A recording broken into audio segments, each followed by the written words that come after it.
За сайн байцгаана уу? Та бүхэндээ 3 дугаар хичээлээ хүргэж байна. 3 дугаар хичээл маань зарим тоон тэмцэтгэл биш. За энэ тодорхой жишээн дээр авч байна. Өмнө нь одоо тэмцэтгэл бишийн талаар 2 хичээл одоо та бүхэнд хүргэсэн байгаа. Одоо 3 дугаар хичээл байна нэ.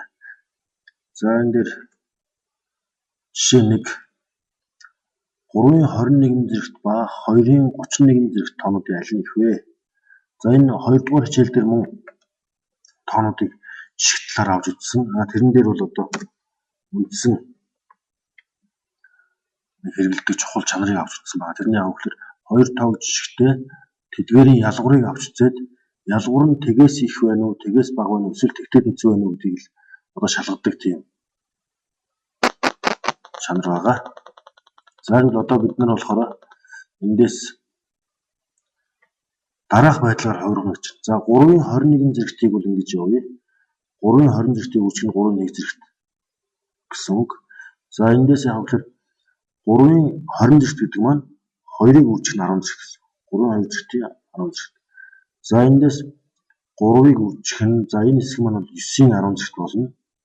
За нөгөө талаас 3-ын 31 зэрэгт гэдэг бол яг үгээр биш 2-ын 31 зэрэгт гэдэг бол 2-ыг үүсгэх нь 2-ын 30 зэрэгт. За эндээс 2-ын 30 зэрэгтийг 2-ын 3 зэрэгтийг үүсгэх нь 10 задлсан байна. 2-ын 3 зэрэгтийн 10 зэрэгт задлсан байна. За тэгээ 2-ын 3 зэрэгт бол 8 учраас 2-ыг үүсгэх нь 8-ын 10 зэрэгт. За эндээс энэ хоёр мөрөөс дүгнэлтийн 1-р мөрнөөс бол яг үгээр 3 гэдэг тоо маань 2-оос их 9 гэдэг маань 8-аас их учраас дээд талын 1-р мөрний энэ хэсэг бол ерөнхийдөө харгалзан их байна.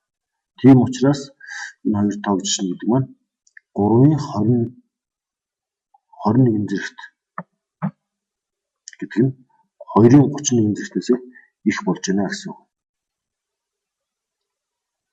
За энд бол яг 2 дугаар тэмцэлшийн 2 дугаар хичээлээр үзснээр ялгуурыг авч үзэж жишжсэн бол одоо энд яг үгээр төстэй хэлбэрт оруулаад өөрөөр хэлэх юм бол энэ 10 зэрэгт рүү оруулаад тэгээд яг харгалзахын гишүүдийн хооронд нь жишээд тэгээд аль нь их вэ, аль нь бага вэ гэдгээ тодорхойлж ирэх гэсэн үг юм аа.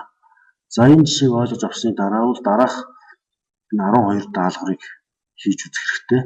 Мөн л одоо яг үгээр харгалзан ингээд жишээд тэрнийх энэ их гэсэн юм одоо дүгнэлтүүдийг хийх ийм даалгавар байгаа. За 2 дугаар жишээ рүү оръё. 2 дугаар жишээ маань. За эдгээр үржүүр нь 10-ын 55 зэрэгтээс их үү бага уу? Энэ хоёрыг бас жишг юм байна. Аль нь их вэ? За эндээс би зүүн талынх нь үржүүрийг авч үзье. За энэ яг 1-ийн 1 зэрэгт, 2-ын 2 зэрэгт, 3-ын 3 зэрэгт хэмжлэнгээр 10-ын 10 зэрэгт байна. За энийг би ихсэх гэж байна. Яг үгээр 1-ийг 10-аар сольчих, 2-ыг бас 10-аар сольчих, 3-ыг 10-аар сольчих.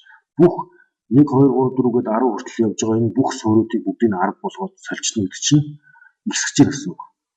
За эндээс бүгдээрээ 10-ын зэргүүд болчихсон учраас зэргийн чанараасаар 10-ын 1 зэрэгтийн үржих нь 12 зэрэгт хэмжлэнгээр 10-ын 10 зэрэгт гэдэг нь 10-ын гээд зэргүүдийн нэм гэсэн үг. 1 дээр 2 1 3 хэмжлэн 10. За энэ бол яг л 10-ын 55 зэрэгт болж таарна. 1-ээс 10 хүртэл тоонуудын нийлбэр нь бол 55 байна. За энэ маань ихсгээд 10-ын 55 зэрэгтээр хүрсэн учраас нөгөө зүүн талын хэсэг маань бага байна гэсэн үг. Өөрөөр хэлэх юм бол ийм болж энэ жишгтлээ гэсэн үг. За эндээс саяны энэ жишт маань аль нэгэн тоог нь ихсэх юм уу багасгах байдлаар нөгөө тоотойгоо жишж байна. Ийм санаа энд явж байгаа. Жишээл бага тоог нь ихсгэж явсараад их тооноосоо хэтрэхгүй байна гэдгийг харуулах юм бол жишгдэнэ. Эсвэл их тоог нь багасгаж явсараад бага тооноосоо багасахгүй байна гэдгийг харуулах юм бол эхний тоо маань их байна гэдгийг дүгнэлт хийж болно. За ийм байдлаар энэ хоёр тоог жишж байна. За ингээд энийг ойлгож авснаар дараагийн 2 дугаар даалгаврын 3 бодлогыг танд бодож үзэх хэрэгтэй. За жишээл энд үржир байна, энд нийлбэр байна тий. За энд бас тодорхой энд бодож эхний энэ тодорхой зүүн гар талыг багасгаж явсаар байгаа 3-2-оос бага болж чадахгүй гэдгийг харуулж болно.